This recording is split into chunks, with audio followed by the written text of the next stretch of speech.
matkasuvile Rent Rakveres.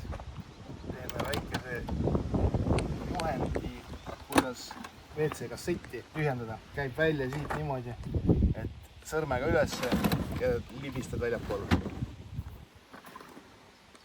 Siis seda soovitatavalt tühjendada selleks ette nähtud kohta. Euroopas on täitsa nagu kohad selle jaoks. Eestis ma isegi ei tea, ma ei ole muustanud kaugemale jõudnud.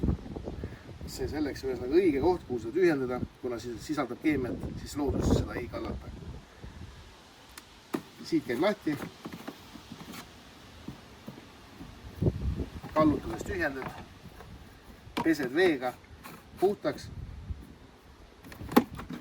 Siis enne uut kasutamist tuleb panna seda umbes 180 milli ja sinna 2-3 liitrit vett peale. Samast august läheb sisse. See siis kiirendab kraami sulamist, et ei tule suurte tükkidena ja jää kinni sinna.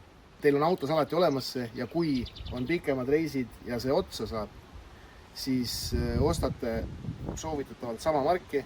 Vahet ei ole, kas ta on kapslitena, tablettidena või siis vedelikuna ja siis pärast lihtsalt meie korvame selle ülearuse kulu. Aga kui see on tehtud, sisse tagasi, klõps kinni.